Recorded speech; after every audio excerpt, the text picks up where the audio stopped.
நான் என்ன கேட்குறேன், ஒரு டிப்ளமசி, ஒரு டெக்கோரம் எல்லாமே இருக்குது. இதுவுமே பார்க்காத ஒரு திராவிட முன்னேற்ற கழகத்துடைய அரசு இவ்வளோ ஒரு காட்டுமிராண்டித்தனமான அரசாக நடந்து கொண்டிருக்கிறது. தேசிய கீதம் என்பது எல்லோருக்குமானது, இந்திய நாட்டு மக்களுக்கானது. அதை எப்படி நீங்கள் அவமதிப்பீங்க? கவர்னரை இவர்கள் கேவலமாக இப்படி நடத்தி இருப்பதும், தேசிய கீதத்தை அவமதித்த காரணத்தினால் இவர்கள் மீது தேச துரோக வழக்கே தொடரலாம். ஆட்டுக்கு தாடி எதுக்கு, நாட்டுக்கு கவர்னர் எதுக்கு? சரிப்பா, ஆட்டுக்கு தாடி எதுக்குன்னு கேட்குற அவ்வளோ வீராவேசமாக பேசக்கூடிய நீங்கள் எதுக்கு சட்டையை கிழிச்சுக்கிட்டு வீட்டுக்கு போகாமல் நேரம் ஆளுநர்கிட்ட போறீங்க? 20,000க்கு மேற்பட்ட தற்கொலைகள் கடந்த வருடத்திலேயே நடந்திருக்கிறது. தமிழகம் தற்கொலை நகரமாக மாறி இருக்கிறது, முதலிடம் பெற்றிருக்கிறதுன்னு சொல்லியிருக்காங்க. இந்த குற்றச்சாட்டுக்கெல்லாம் இவங்கள்ட்ட பதிலே இல்லாமல் நீட்டை அகற்றிடுவோம், அடுத்தது ஒரு 6 மாதம் கழிச்சு பசங்க நீட்டுக்கு படிக்கட்டும்னாரு மா சுப்பிரமணியம். இன்னி வரைக்கும் நீட்டுக்கு என்ன பண்ணாங்க? பண்ண முடியாது என்று தெரிந்தும், சட்டமாக்கப்பட்டது மத்திய அரசாங்கத்தால் என்று தெரிந்தும், உச்சநீதிமன்றத்தால் அங்கீகரிக்கப்பட்டு சட்டமாக்கப்பட்டது நீட்டு. ஸோ 2 இடத்துல இவங்க கை வைக்க முடியாதுன்னு தெரிஞ்சு மக்களை ஏமாற்றும் விதமாக பொய் சொல்லி ஓட்டு வாங்கினவங்க தான் இவங்க. உங்க குடும்பத்தில் வேணா நீங்க மன்னர்களா இருக்கலாம், உங்க கட்சியில நீங்க மன்னர் பரம்பரை மாதிரி ஃபாலோ பண்ணிட்டு வரீங்க, குடும்ப கட்சி ஆக்கிட்டீங்க. பொதுவான ஒரு கட்சி, பொது கருத்துக்காக ஆரம்பிக்கப்பட்ட ஒரு திராவிட முன்னேற்ற கழகம்னு சொல்ல முடியாது. ஏன்னா திராவிட முன்னேற்ற கழகம் ஆரம்பிக்கப்பட்டது எதுக்குன்னு எல்லாருக்கும் தெரியும். ஈவே ராமசாமி அவர்கள் மறுமணம் செய்து கொண்ட காரணத்தினால் ஆரம்பிக்கப்பட்ட கட்சி தான் இதை ஒழிய. ரிப்போர்ட்ஸ் நவ் நேயர்களுக்கு வணக்கம். இன்று நம்மோடு இணைந்திருக்கும் சிறப்பு விருந்தினர் அதிமுகவின் சிறுபான்மையின் நலப்பிரிவின் துணை செயலாளர் திருமதி ஃபாத்திமா அலி அவர்கள். வணக்கம். வணக்கம். ரிப்போர்ட்ஸ் நவ் நேயர்கள் அனைவர் மீதும் சாந்தியும் சமாதானமும் உண்டாவதாக இனிய புத்தாண்டு வாழ்த்துக்கள். உங்களுக்கும் நன்றிப்பாக. தமிழக அரசு நீர்த்தேக்கம் அப்படின்ற வாட்டர் ரிசோர்ஸை கன்ஸ்டெயின் பண்ணுறதுக்காக மாமல்ல நீர்த்தேக்கம் அப்படின்ற புது ப்ராஜெக்டை கொண்டு வந்திருக்காங்க. 560 கோடிக்கு கிட்ட அதோடைய இதுவும் அதிக அளவான பரப்பளவு இருக்குது. 5161 ஏக்கரில் பண்ணுறாங்க. ஸோ இந்த ஒரு புது முன்னெடுப்பு விவசாயிகளுக்கும் மீனவர்களுக்கும் எல்லாருக்குமான ஒரு நலனுக்கான ஒரு ப்ராஜெக்ட் அப்படின்றதும் 2 வருடத்தில் இந்த ப்ராஜெக்டை நிறைவு பண்ணுவோம் அப்படின்றத சொல்லியிருக்காங்க. இது ஒரு பெரிய ஒரு அவர்களுடைய திமுக அரசாங்கத்தினுடைய இன்னொரு ஒரு பெரிய உருட்டு அப்படின்னு சொல்லுவாங்க இல்லையா, அந்த காமெடியாக சொல்லுவோம், அந்த மாதிரியான ஒரு விஷயம். இது என்னென்னா, இப்போது இருக்கிற மக்களுக்கு உதவாத ஒரு திட்டமாக நான் பார்க்குறேன். ஏன்னு கேட்டிங்கன்னா, 4.5 ஆண்டுகளாக நீங்கள் இப்போ பார்த்தீங்கன்னா, இந்த கடந்த 4 ஆண்டுகளில் இந்த போன டிசம்பர், இப்போ வர டிசம்பர் வந்துச்சு, அதோடு சேர்ந்து 5 ஆண்டுகள் அவர்களுடைய இது முடிய போது. அந்த 5 ஆண்டு காலத்தில் அந்த வெள்ளத்தின் போது கூட அவர்கள் முறையாக அங்கே இருக்கின்ற, இப்போ இவங்க சொல்லக்கூடிய அந்த மண்டலத்தில் இருக்கின்ற ஏரிகள் தூர்வாரப்படவில்லை. முதல் விஷயம். அங்கே நன்னீர் தேக்கத்துக்கான எந்த விதமான முறையான முன்னெடுப்பும் செய்யப்படவில்லை. இது எதுவுமே பண்ணாமல் இருந்துட்டு எல்லாமே தவறுதலாக ஒன்று சொல்லிட்டு, இப்போ நம்ம ரீசெண்டாக கூட கேட்டோம், அந்த 4000 கோடி என்னாச்சுன்னு கேட்டோம். இதுக்கு சென்ற வருடம் நம்ம இதே கேள்வியை கேட்டோம். அப்போ கேட்டும்போது ஒருத்தரும் அந்த வெள்ளத்துக்கான முன்னேற்பாடுகள் நாங்கள் முடிச்சிட்டோம், 95% முடிச்சிட்டோம், ஒருத்தர் சொன்னார் 90 80 அப்படியே ஒரு வட்டம் போட்டுட்டு இருந்தாங்களே ஒழிய உண்மையான எதுவுமே நடக்கலை என்பதை அந்த வெள்ளத்தால் பாதிக்கப்பட்ட மக்களினுடைய அவல நிலைமையை பார்த்தோன்னே நம்மளுக்கு தெரிஞ்சு போச்சு. ஸோ அந்த மண்டலங்களுக்கு இவர்கள் கூறக்கூடிய அந்த மண்டலத்தில் இருக்கக்கூடிய மக்கள் எப்போ மழை வந்தாலும் அவர்கள் அவதிப்பட்டு தான் கொண்டிருக்கிறார்கள். சின்ன மழை வந்தால் கூட ஏன்னா அது ஏற்கனவே லோ லையிங் ஏரியாவாக இருக்குது, அது வாட்டர் ஏரியாவாக இருக்கிறதுனால, நீர் பிடிப்பு ஏரியாவாக இருக்கிறதுனால இந்த மாதிரி இருக்குது.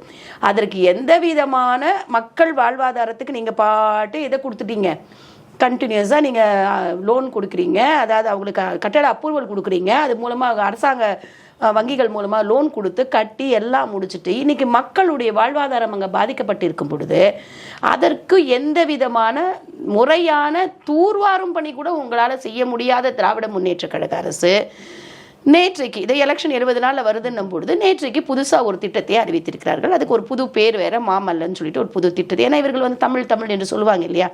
ஏன்னா இப்போ ஒரு விஷயத்தை கேட்டிங்கன்னா, ஒரு ஆள் அவங்களை பற்றி அவர்களை கூறிக்கொள்ள மாட்டார்கள். இப்போ நாங்களும் தமிழர்களை பற்றி பெருமையாக பேச மாட்டோம். தெலுங்காரங்க தமிழை பற்றி பேசுவாங்க.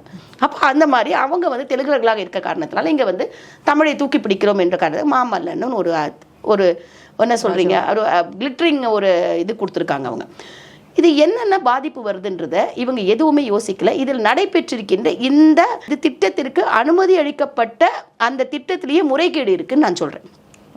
ஏன்னு கேட்டிங்கன்னா, இந்த மாதிரி நீர்த்தேக்க திட்டத்தை நீங்கள் கொண்டு வரணும்னா கிட்டத்தட்ட ஒரு பல்வேறு வகையான அனுமதிகளை NOCs நீங்கள் பெற்றதுக்கு அப்புறம் தான் நீங்கள் அதை வந்து நீங்கள் எடுக்க முடியும்.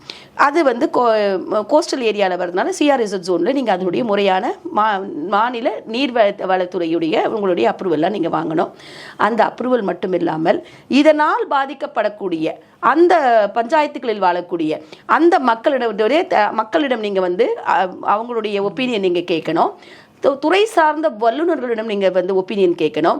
ஐஐடி, அண்ணா யூனிவர்சிட்டி போன்ற அந்த ஒரு அதாவது டெக்னிக்கலி குவாலிஃபைடு டீமோட நீங்கள் இதனுடைய அப்ரூவல் எல்லாம் அது அவங்களுடைய ஒப்பீனியன்ஸ் நீங்கள் கேட்கணும். ஆனால் நீர்வள அதிகாரி என்ன சொல்லியிருக்காரு, நாங்கள் அண்ணா யூனிவர்சிட்டியோட வாட்டர் ரிசோர்ஸ் அவங்க தான் இதை ஃபுல்லாகவே இது பண்ணி டீட்டெயில்ஸான ரிப்போர்ட் எல்லாமே சப்மிட் பண்ணி அந்த ரிப்போர்ட் சப்மிட் பண்ணால் அதை வெள்ளை அறிக்கையை வெளியில் கொடுக்க சொல்லுங்கள். ஏன்னா அது வந்து பண்ணலை அப்படிங்கிறது எங்களுக்கு கிடைச்ச ரிப்போர்ட். பண்ணியிருந்தாங்கன்னா அஃபிஷியலாக அவங்க வந்து வெப்சைட்டில் போட்டாலும் சரி, இல்லை கேட்குறவங்களுக்கு ஆர்டிஐயில் போட்டு எங்களுக்கு கொடுக்க சொல்லுங்கள்.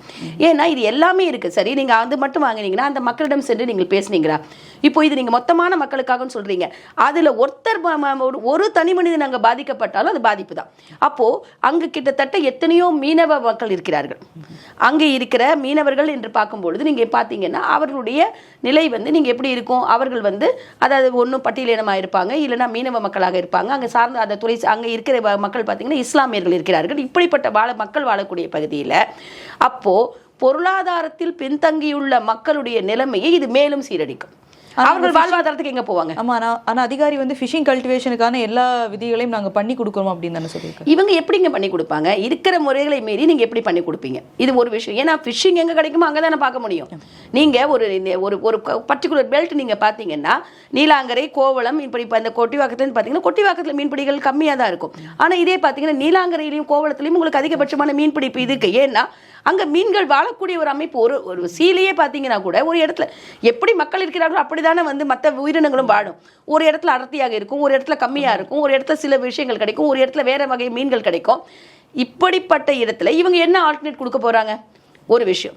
ரெண்டாவது விஷயம் என்னன்னு கேட்டீங்கன்னா அந்த நிலத்தை சார்ந்து வாழக்கூடிய உயிரினங்கள்னு இருக்கு.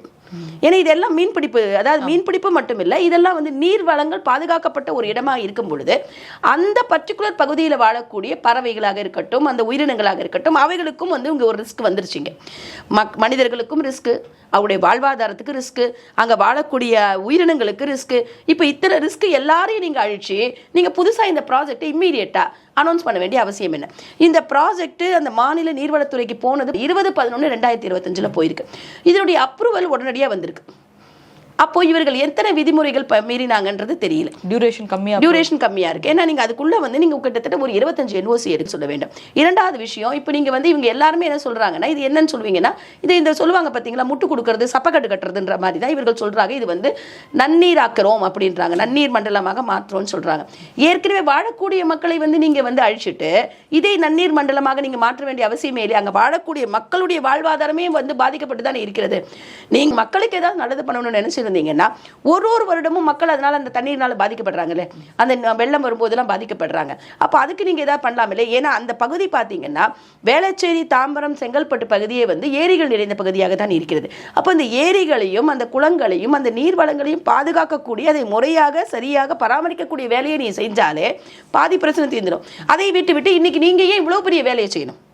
ஸோ இதில் வந்து என்னன்னா, இதுவும் ஒரு எலெக்ஷனுக்கான ஒரு ட்ரெண்டா நாங்கள் வந்து இந்த மாதிரி மக்களுக்கு நாங்கள் இதெல்லாம் பண்ணியிருக்கோன்னு கூறக்கூடிய ஒரு ட்ரெண்டாக தான் நான் பார்க்குறேனே ஒழிய இதை வந்து ஒரு முறையாக ஒரு சரியாக இதை பற்றி திட்டமிடப்பட்டு அறிவிக்கப்பட்ட திட்டமாக நான் இதை பார்க்கவில்லை. இதை மக்கள் கண்டிப்பாக அறிவார்கள். இனிமேல் போராட்டங்கள் மக்கள் ஈடுபடுவார்கள். ஏன்னா அவருடைய அங்கே வாழக்கூடிய மக்களுடைய வாழ்வாதாரம் என்பது பாதிக்கப்படுகிறது. இன்னைக்கு தமிழ்நாடுடைய சட்டமன்றம் வந்து, அதாவது அடுத்த எலெக்ஷனுக்கு முன்னாடியான இறுதி சட்டமன்றம்.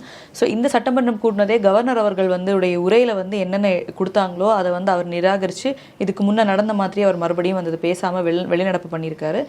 உடனே வந்து அதிமுகவினரும் வெளிநடப்பு பண்ணி வெளியில் வந்திருக்காங்க. அதன் பிறகு அப்பா அவர்கள் வந்து அவருடைய உரையை தொடர்ந்து அவர் படிச்சிருக்காங்க. இவங்களை படிக்கணும்னு முடிவு எடுத்துட்டாங்க. நீங்க சொன்ன மாதிரி திமுகவினுடைய இறுதி உரை இது. சட்டமன்றத்தில் அவர்களுடைய இறுதி உரையாகத்தான் நான் பார்க்கிறேன். ஏன்னா மக்கள் அந்த அளவுக்கு ஒரு திமுகவினர் மீது ஒரு பெரிய ஒரு அதாவது என்ன சொல்றீங்க, அந்த ஆன்டி இன்கம்பன்சி அப்படின்ற சாதாரண வார்த்தையை விட அதிகபட்ச ஒரு வெறுப்பில் இருக்கிறார்கள். ஒரு மௌனமான ஒரு புரட்சி நடந்து கொண்டிருக்கிறது தமிழகத்தில். அதனுடைய வெளிப்பாடு நடைபெறும். இதில் இந்த விஷயத்தில் வந்து என்னன்னா, இவர்கள் வந்து தொடர்ந்து ஆளுநரை அவமதித்து கொண்டே இருக்கிறார்கள். ஆனால் பின்னால் அதுக்கப்புறம் போய் அவங்க வந்து ஆளுநரோட நட்பு பாராட்டி கொண்டிருக்கிறார்கள்.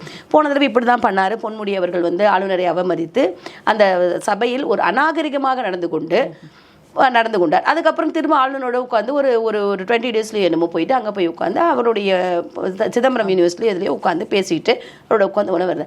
நான் என்ன கேட்குறேன், ஒரு டிப்ளமசி, ஒரு டெக்கோரம் எல்லாமே இருக்குது. இதுவுமே பார்க்காத ஒரு திராவிட முன்னேற்ற கழகத்துடைய அரசு இவ்வளோ ஒரு காட்டுமிராண்டித்தனமான அரசாக நடந்து கொண்டிருக்கிறது. தேசிய கீதம் என்பது எல்லோருக்குமானது, இந்திய நாட்டு மக்களுக்கானது. அதை எப்படி நீங்கள் அவமதிப்பீங்க?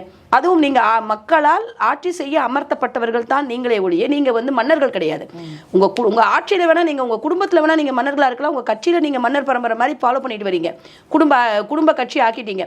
பொதுவான ஒரு கட்சி, பொது கருத்துக்காக ஆரம்பிக்கப்பட்ட ஒரு திராவிட முன்னேற்ற கழகம்னு சொல்ல முடியாது. ஏன்னா திராவிட முன்னேற்ற கழகம் ஆரம்பிக்கப்பட்டது எதுக்குன்னு எல்லாருக்கும் தெரியும்.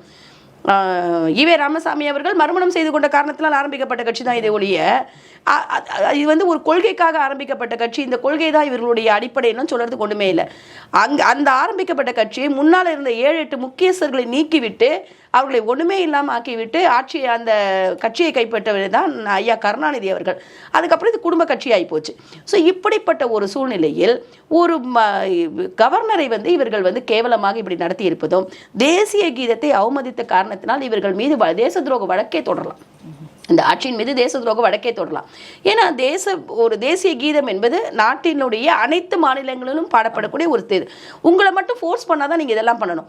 ஒரு ஒரு ஒரு முறை என்று ஒன்று இருக்கிறது இல்லையா, அந்த முறையையே நாங்கள் மாற்ற வேண்டும் என்று நீங்கள் எதிர்பார்ப்பது வந்து அது சட்டத்திட்டத்துக்கு எதிரானது, இந்தியன் கான்ஸ்டியூஷனுக்கு எதிரானது.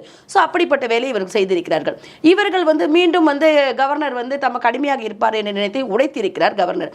இல்லை இன்னைக்கு இவர்கள் செய்த ஒரே ஒரு நல்ல காரியம் என்னன்னா, இதில் ஃபர்ஸ்ட் ஒரு குறள் எழுதியிருக்காங்க.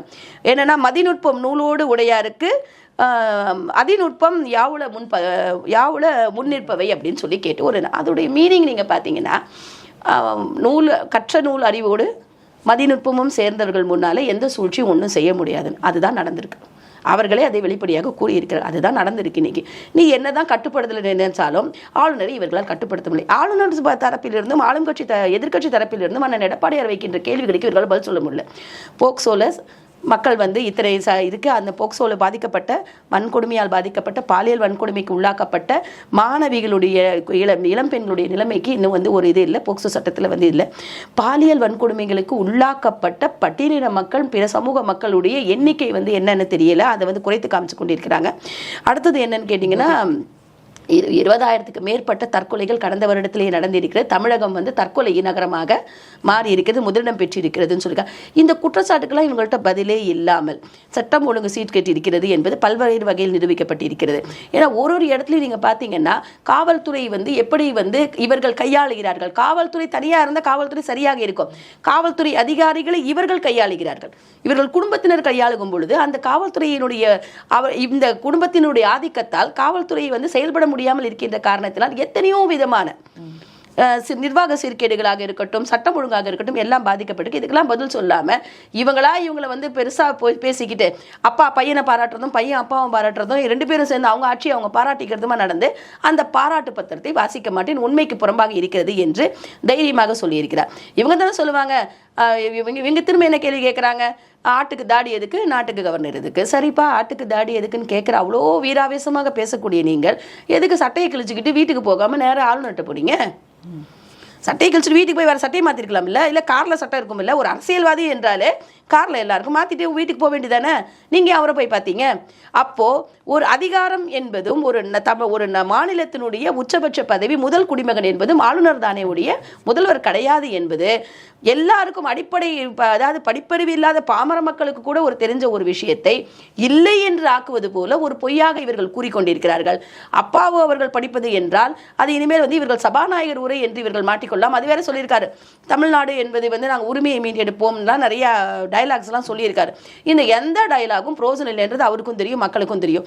இன்னைக்கு ஒரு பரபரப்பான ஒரு ஷோ கொடுத்துருக்காங்க தமிழக மக்களுக்கு, அவ்வளோதானே ஒழிய எப்படி வந்து இந்த நீட் பற்றியெல்லாம் பேசினாங்களே, வந்து முதல் கையெழுத்து நீட்டை அகற்றிடுவோம், அடுத்தது ஒரு 6 மாதம் கழிச்சு பசங்க நீட்டுக்கு படிக்கட்டும்னாரு மா சுப்பிரமணியம். இன்னி வரைக்கும் நீட்டுக்கு என்ன பண்ணாங்க?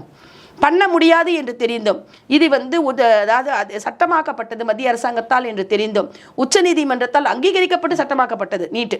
ஸோ 2 இடத்துலையும் இவங்க கை வைக்க முடியாதுன்னு தெரிஞ்சு மக்களை ஏமாற்றும் விதமாக பொய் சொல்லி ஓட்டு வாங்கினவங்க தான் இவங்க. அப்போ இந்த பொய் சொல்லி ஓட்டு வாங்கினவங்களுக்கு இன்னைக்கு ஒரு டிராமா கிடைச்சிருக்கு, அவ்வளவுதானே ஒழிய. ஆனால் ஆளுநர் தன்னிலேயே திரும்பவும் மீண்டும் தான் வந்து ஒரு தமிழகத்திற்கு என்ன செய்ய வேண்டுமோ அதை மட்டும்தான் செய்யணும், உங்களுடைய அதிகாரத்துக்கு அடிப்படைய மாட்டேன் என்று அவர் வந்து வெளிநடப்பு செய்திருக்கிறார். ஆனால் தொடர்ந்து திமுக வைக்கிற குற்றச்சாட்டு ஆளுநர் வந்து ஒரு மாநிலத்துக்கான ஆளுநராக செயல்பட மாட்டாரு, அவர் மத்திய அரசு என்ன சொல்றது அவரோட கைப்பாவையாக தான் ஆளுநர் இருக்காரு. எங்க மத்திய அரசு சொல்வது வந்து கேட்கறதுக்குன்னு கிடையாதுங்க. ஆளுநர் யாரால் நியமிக்கப்படுகிறார்? குடியரசுத் தலைவரால் நியமிக்கப்படுகிறார். பிரதம மந்திரியால் நியமிக்கப்படவில்லை. குடியரசுத் தலைவர் வந்து அதாவது அரசியல் கட்சியை சார்ந்தவர் கிடையாது. முதல்ல இவங்க சட்டத்தெல்லாம் படிக்க சொல்லுங்க, இந்திய இறையாண்மை என்னன்னு படிக்க சொல்லுங்க. அப்போ அவர்கள் வந்து ஒரு குடியரசுத் தலைவரை இவர்கள் அவமதிக்கிறார்கள். குடியரசுத் தலைவர் நாட்டினுடைய முதல் குடிமகன். அப்போ அவர்களையே இவர்கள் அவமதிக்கிறார்கள். இவங்க யார் நியமிக்கிறாங்கன்னு தெரியல. இவர்கள் வந்து மத்திய அரசு பேச்சு கேட்கிறாங்க. அவர்கள் மத்திய அரசுக்கு வந்து ரிப்போர்ட் பண்ணலையே. அவங்க ரிப்போர்ட் பண்ணுறது குடியரசுத் தலைவருக்கு தானே. நியமிக்கப்படுகிறதும் குடியரசுத் தலைவரால் தான். அவர்கள் வந்து அவர்களுடைய அறிக்கையை சமர்ப்பிக்கப்படுவது குடியரசுத் தலைவருக்கு தான். அப்படி இருக்கும்போது இவர்கள் எப்படி ஒரு தவறான கருத்தை வந்து மக்களிடையே சொல்லிக் கொண்டிருக்கிறார்கள் என்பது தெரியவில்லை. ஸோ எல்லாம் தெரிஞ்சும் தமிழகத்தில் ஏமாத்தலான்ற ஒரு ஐடியாவோட இவர்கள் தொடர்ந்து இந்த வேலையை செய்து கொண்டிருக்கிறார்கள். எங்களோடு இணைந்து பல்வேறு கருத்துக்களை பயந்தமைக்கு ரொம்ப நன்றி. நன்றி.